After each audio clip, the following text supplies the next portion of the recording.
தமிழ்நாட்டில் பைக் டாக்ஸிக்கு அனுமதி இல்லை, மீறி இயக்கினால் அபராதம் விதிக்கப்படும் என்று தமிழக அரசு தெரிவித்துள்ளது. இதனால் குறைந்த கட்டணத்தில் பைக்கில் பயணித்து வந்த நடுத்தர வர்க்க மக்கள் அதிர்ச்சி அடைந்துள்ளனர்.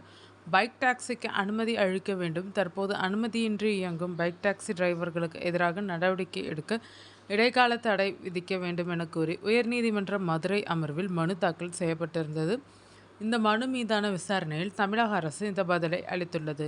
தமிழ்நாட்டில் அனுமதியின்றி இயங்கும் பைக் டாக்ஸி டிரைவர்களுக்கு எதிராக நடவடிக்கை எடுக்க இடைக்கால தடை கோரிய வழக்கு உயர்நீதிமன்ற மதுரை அமர்வில் விசாரணைக்கு வந்தது. அப்போது பைக் டாக்ஸிக்கு அனுமதி கொடுக்கலாமா வேண்டாமா என விரைவில் கொள்கை முடிவு எடுக்க வேண்டும் என்று உயர்நீதிமன்ற மதுரை அமர்வு கூறியது.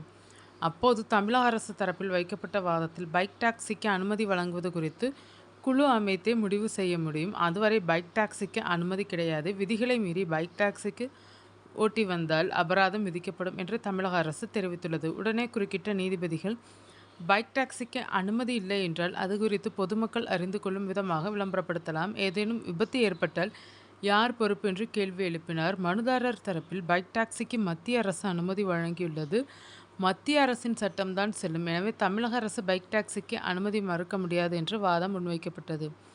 இதையடுத்து தமிழக அரசு பைக் டாக்ஸி அனுமதி வழங்கும் விவகாரத்தில் ஒரு கொள்கை முடிவு எடுக்க வேண்டும், விரிவான பதில் மனு தாக்கல் செய்ய வேண்டும் என வலியுறுத்தி மனு மீதான விசாரணையை ஒத்திவைத்தது. பைக் டாக்ஸிக்கு அனுமதி கிடையாது, மீறினால் அபராதம் விதிக்கப்படும் என்று தமிழக அரசு உயர்நீதிமன்றத்தில் வைத்திருக்கக்கூடிய வாதம் ரேபிடோ உள்ளிட்ட செயலிகள் வாயிலாக பைக் டாக்ஸி ஓட்டி வருபவர்களுக்கு அதிர்ச்சியை கொடுத்துள்ளது.